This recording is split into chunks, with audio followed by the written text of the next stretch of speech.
I think this is part 4.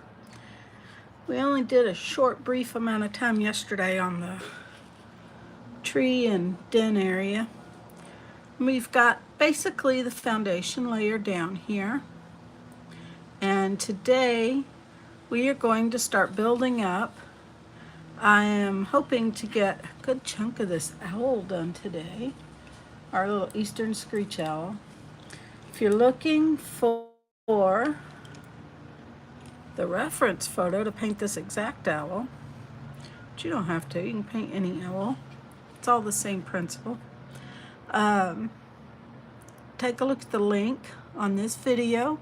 It'll take you to the Facebook group, Free Reference Photos for Artists. And while I can't show you the reference photo due to copyright reasons, I can show you my artwork from it. And I do have permission to do that, but I do not have permission. The part of the group requirements is you have to have permission for the reference photo to show it from the actual photographer. So, but you're welcome to go over to that group. I attached a link, and the photographer's name is also there for you. Just do a quick search on the Eastern Screech Owl or Screech Owl or even Owl, and they have some wonderful photos over there. Let's see, what do I want to do? I think I want to go in, work on my black a little here. Let's actually grab some blue. There we go. We'll come back with red in the next phase. I would like to give this some pretty good depth here. So as I layer, I'm gonna layer some red, some blue, it doesn't matter which ones. Take your pick. And I'm gonna just layer it in. This layer will do blue and let it dry completely. And I'm putting it in the areas that I want to be the darkest.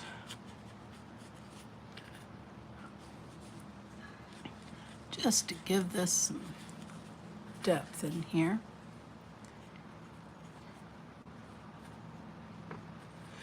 Now it's okay that I stick it in here. Blue is one of the colors that I use to mix my blacks. So when I'm done, I'll just mix it right on in there. Okay. Let's see here. I want it down the center of here. There we go. Now you can also just mix your various blacks right here, or you can mix it through the layers. Just depends on what you're going for and your personal preference. Now I'm doing these live temporarily on a almost daily basis to get used to doing this and to learn about the lives, to learn about the lighting, to learn about the sound, to get comfortable myself with doing this.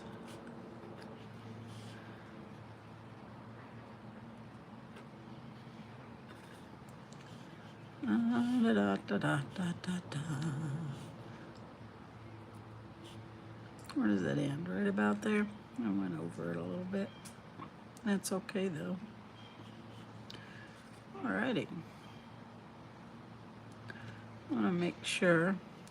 I don't want to cover the whole area. I want this to vary because I don't want it to be flat.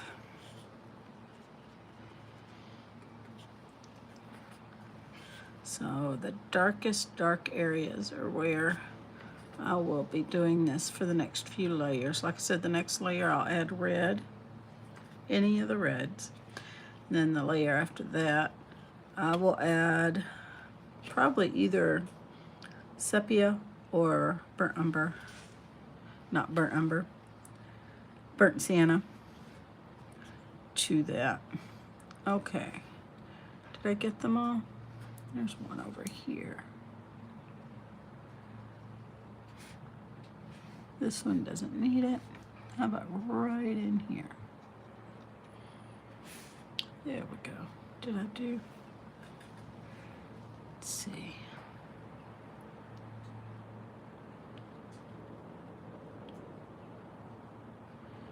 There we go. Okay. Now I need to get his little feet in here. Let's see, where's one of my smaller brushes while I work this out? Let's throw in some burnt umber. The neutrals I use are generally burnt umber, sepia, and burnt sienna. The blues, the reds, and the yellows, I just have a variety of each. It doesn't matter what colors. And I just mix it up. Let's see, I wanted down here on the feet, didn't I? I just mix it up till it ends up the way I like it. Okay. I am going to I'm looking at the reference photo while I'm doing this, more so than my pencil marks. Now, there are periods of time that I just completely ignore the reference photo, especially the closer to the end we get. And I do that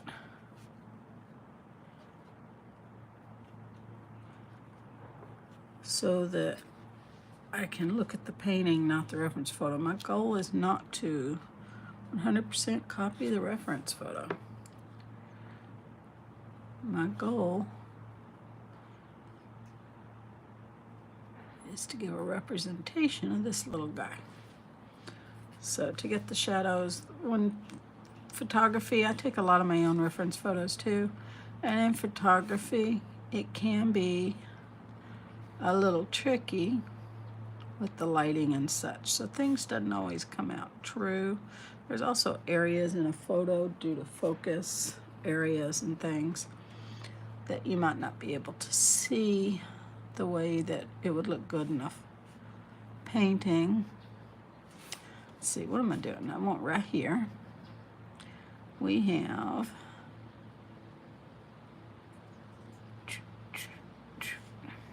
okay, right here. I have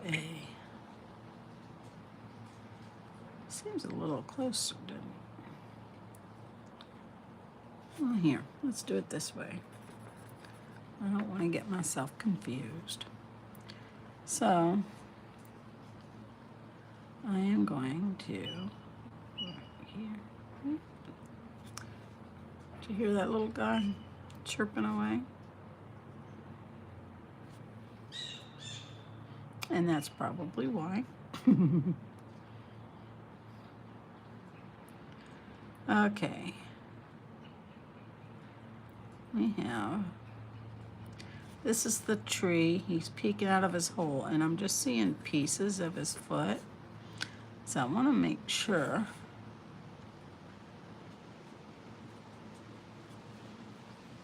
get into some sepia. Sorry, that's not it. Over here. Some sepia, because I don't really want black. All right. There we go. Now this area inside this is going to be the foot. And then we have this area right here. A reference photo. I'm painting outside. I love to paint outside, but occasionally the wind picks up. And since I can't show you the reference photo, I have to be careful.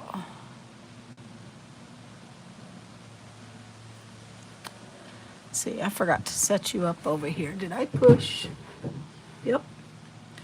All right, why are we not showing up over here where I can see the... There we are. And turn the sound down.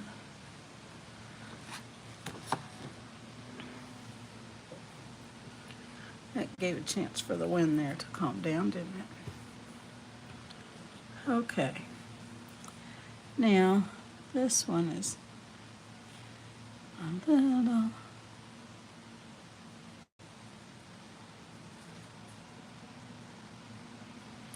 All right, let's get some burnt sienna, not burnt sienna. Let's just mix a few of our neutrals here. How's that? Ah, stop it. Okay.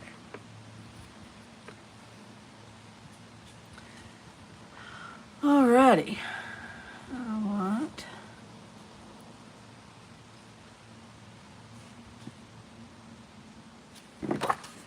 okay, I need another solution here, don't I? Let's scoot it back behind there. Maybe it'll stay put. Okay. Well, it may or may not stay put. Let's see.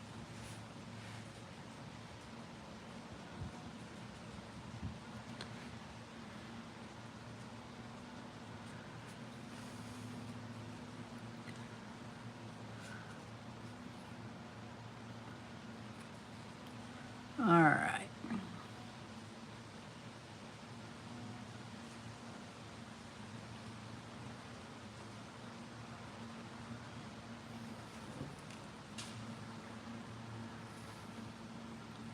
Going over some of these areas from before. Let's see. We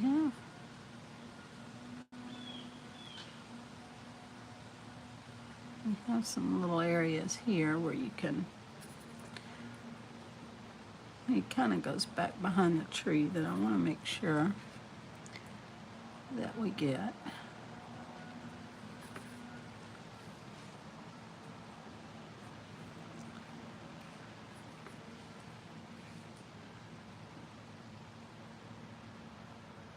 That's the tree edge there.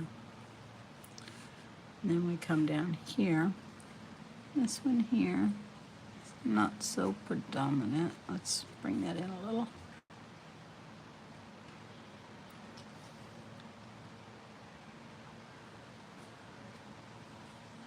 Go, soften it up. You ask why'd I do that? I wanted to soften the opposite edge. And that was just the quickest way to do it. There's always more than one way to achieve these results. Feel free to experiment and do what comes natural to you.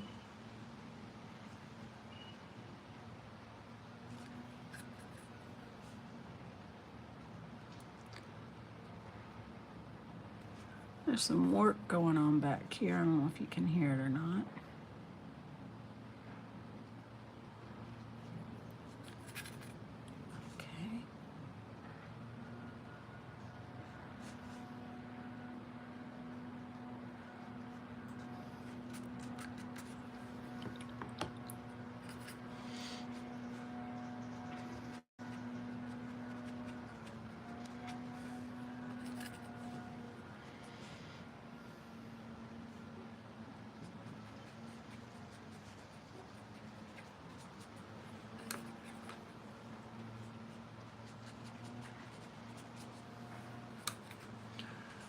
Okay, I'm just getting some direction going here. This, while your goal is to try to get this,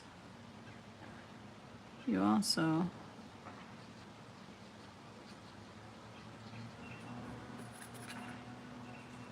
I'm not sure what all that noise is going on. I guess it's construction or something back there. But you want to be going in the direction of the feathers and things while we're painting.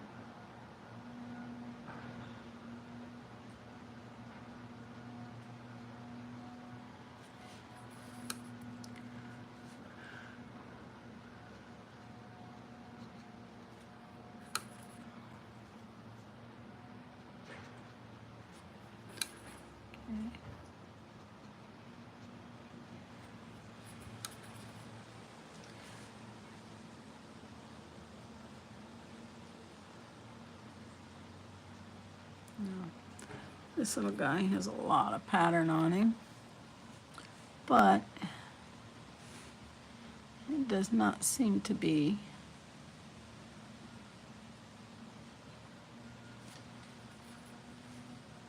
too difficult. Here we go. Okay, we're going to have a little flap here where his feathers change directions.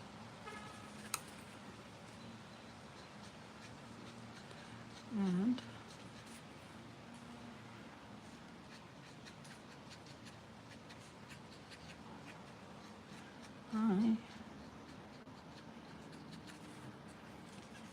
there we go. Okay.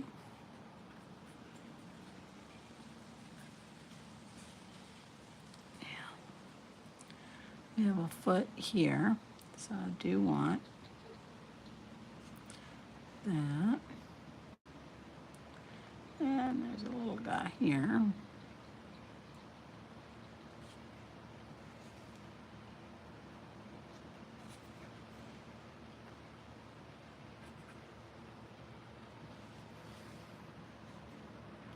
Yeah, it didn't take that much paint to do this. These tubes of paint last quite a while.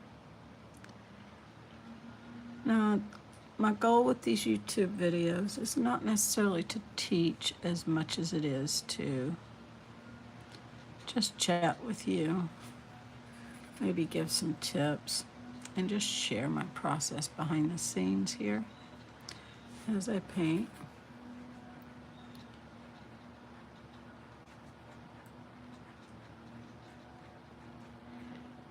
Okay.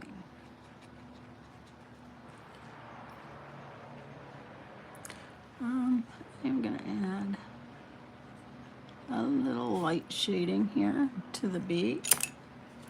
Let me dab up a little of that. I want it light. There we go. And then shade it with a little of the neutrals here. Okay. Let's see. We are going to have... Now I'm actually doing a little bit of negative painting here because I want to leave the open marks between the feathers. There we go. Careful with this one, that nose is still wet. We don't want watercolor to run into it. Alrighty, let's get some, I meant to get some of this sienna. Now, if you've ever taken any of my tutorial classes, which are available on Patreon, you will notice my layout, and this is pretty much the colors I always use. A few of them I rarely use, but they were either part of a class I took myself, because I love seeing how other artists do things, or they were given to me or something like that, and I tried them out. Now, whenever I redo my palette, the ones I don't use come out. I have my basic, pretty much 18 colors I like.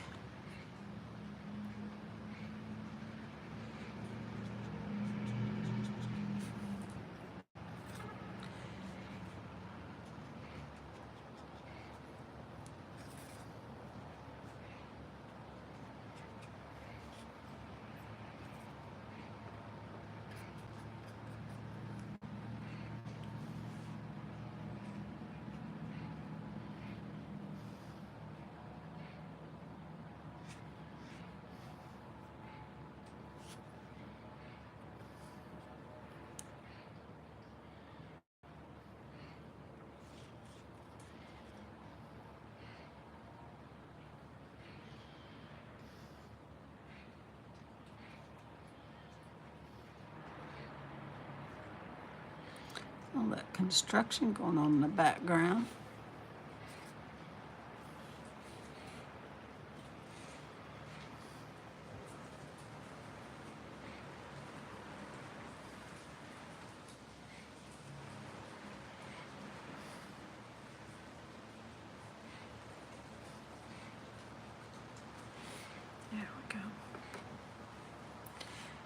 Get in a little of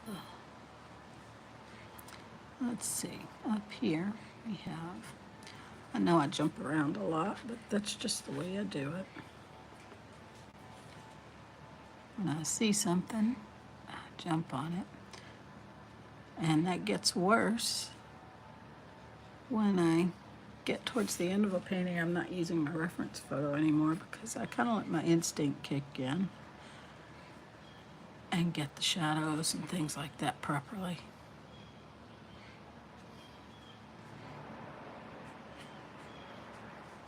There we go.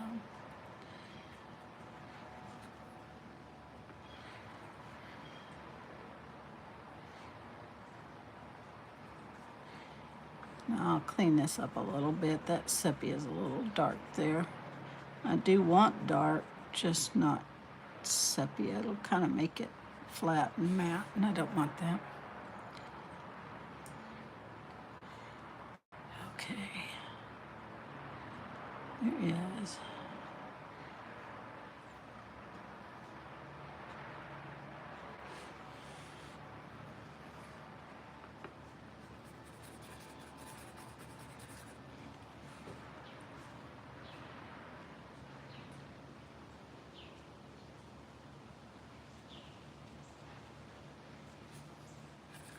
Start bringing out some of these patterns. It's an interesting bird sound.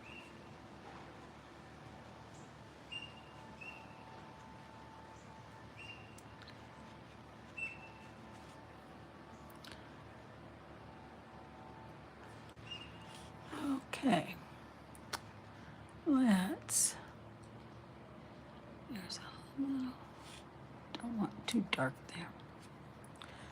Lighten that up. This little guy's face is not really that dark. So I want to balance that out.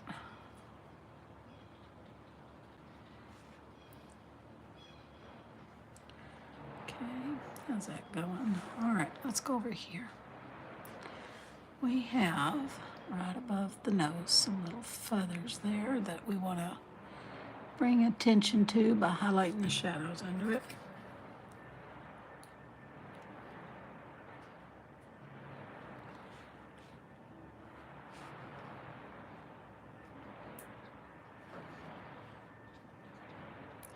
Now, feathers are never just solid painting.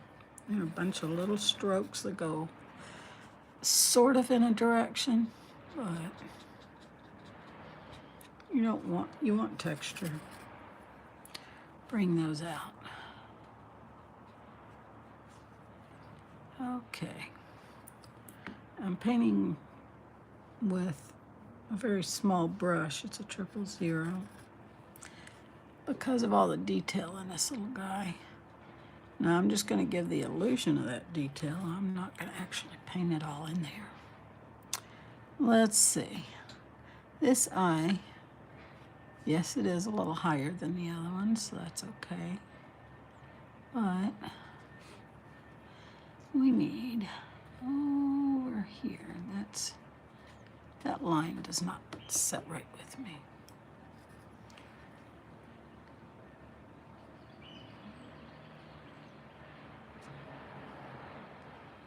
Okay. Up here.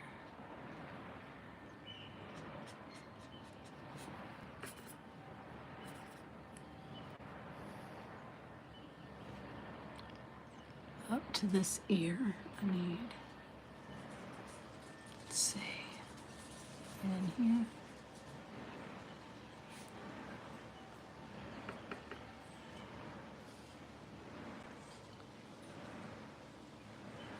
Okay, a little bit more definition down the side there. And his ear here kind of blends in with the tree. Now,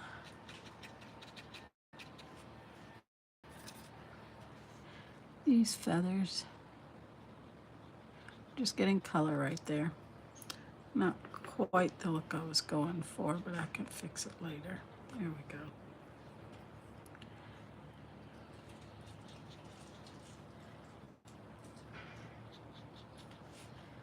Okay, that's more what I was looking for.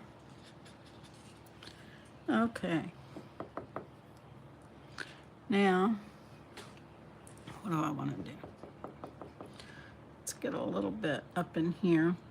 It's kind of a muted sepia, not sepia, sorry. I keep doing that.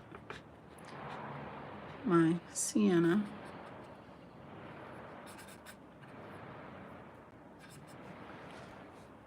And I want it light. And this will dry lighter.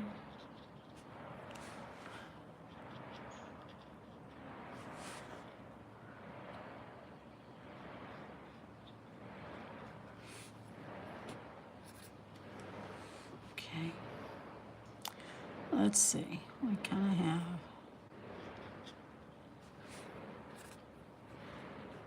and then right here.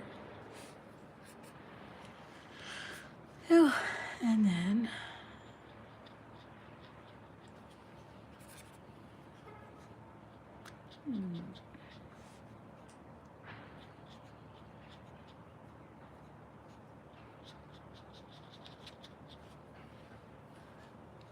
see this here, I don't like that edge.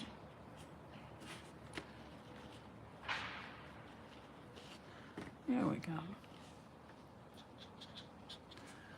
All right, let's do the other side. The other side's actually a tad darker.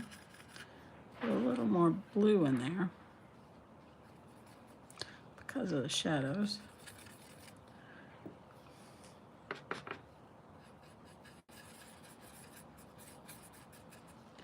There we go. That's probably closer to it. Let's see.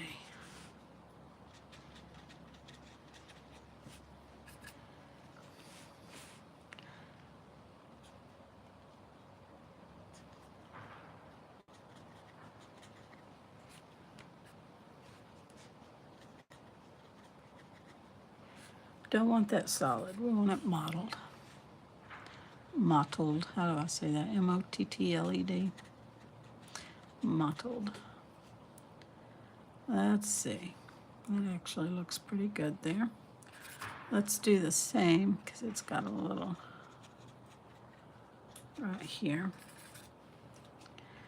and right here and right here. Let's bring it down into there. Let me go with, yeah, same color. Right here.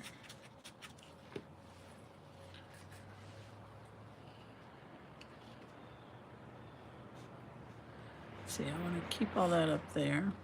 And then one around here. And then we're going to brighten it up just a hair.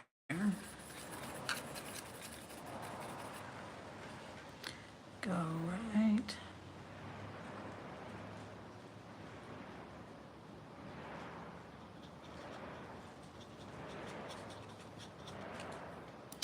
All this is kind of looking splotchy at the moment, but it will eventually come together.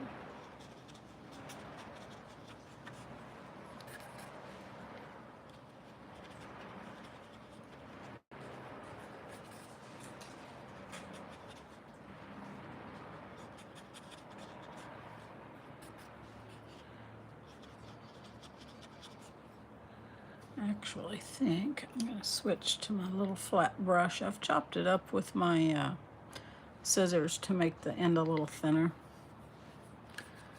for little things like this when I am wanting thinner lines. Now this will start coming out in a little while. It's kind of hard to see what's going on. If you go head over to the link in the thing and pick up the reference photo, like I mentioned earlier, you will be able to kind of tell a little more what I'm doing. Okay, we need to let, well, I see that. Let me come down here.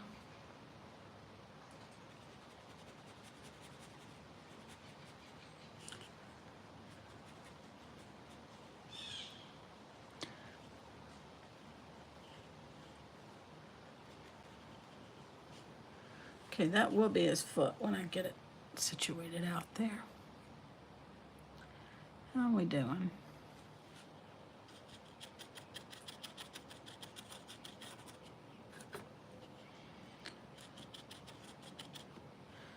There we go. Let me do a little bit of shading here.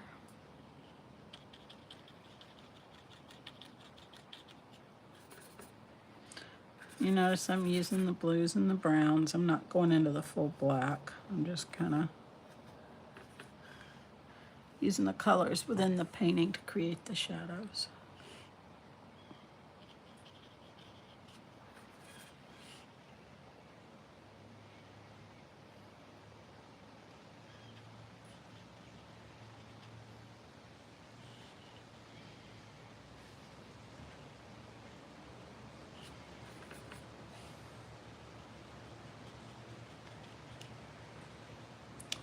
Okay.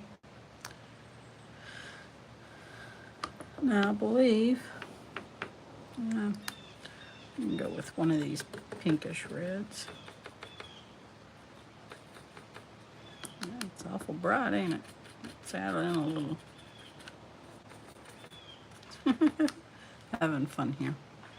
Okay, I want to be careful not to put too much pink, but I do want it in these areas that will eventually be black. Now if you have an oopsie, just use some water in your brush and it'll clean it up. If you need to, sop it up with your rag in between dabs with your brush.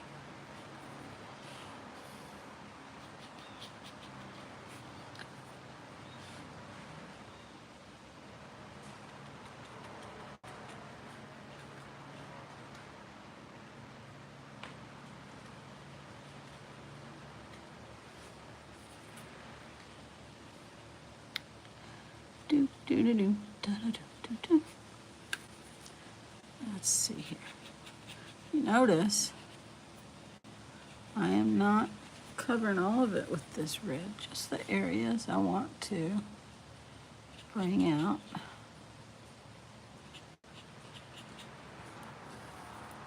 And create some depth with.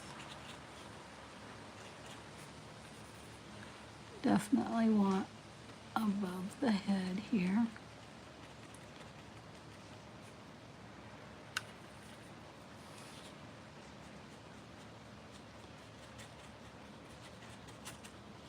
Alrighty. Let's see, what do I need over here? Let's get just some of these edges. That'll make them look like they drop off a little better as we go through. A lot of this will make more sense as we get further into the painting. Okay. Now I'm going to go back and I'm just getting a big round brush. Whoops, that had green on it obviously. And dabbing it into my white gouache. And I'm gonna start creating some of the highlights on this tree. That area, I think I'm gonna wait. Okay, we do have this area here.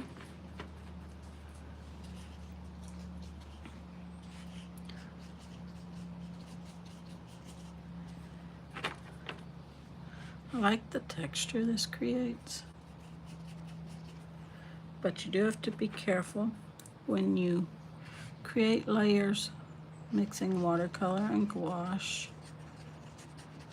Once I go over this gouache area with washes and things like that, you have to pretty much go in one direction. You can't paint several times over it, or you'll spread that around. Okay, I actually do think I want that to come out a little bit there.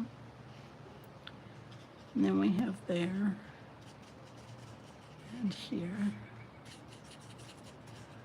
This tree has some interesting areas to it here. And this is not going to be exact. I'm not trying to create exact.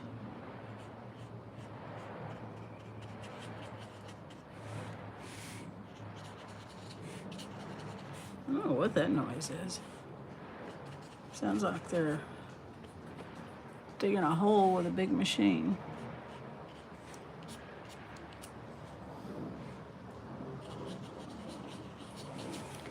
Okay. I'm gonna go just a couple of spots over here. This side over here doesn't have as much.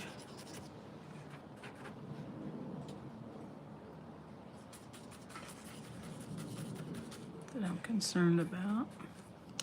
Okay, now this here is the top of the tree that has been chewed into by insects and things like woodpeckers. So I want to make sure that it's not solid white here in these areas. Let's see. Over here we have a little too. And I know you probably can't see this too well, but you will eventually once we build it up. Okay. I think for now, still not quite happy with this area. I want it to come out a little more. Closer to that foot. There we go. Alrighty. So I think we're gonna let this dry. And depending on how long this video takes to process, I might be back to do some more painting. See you later.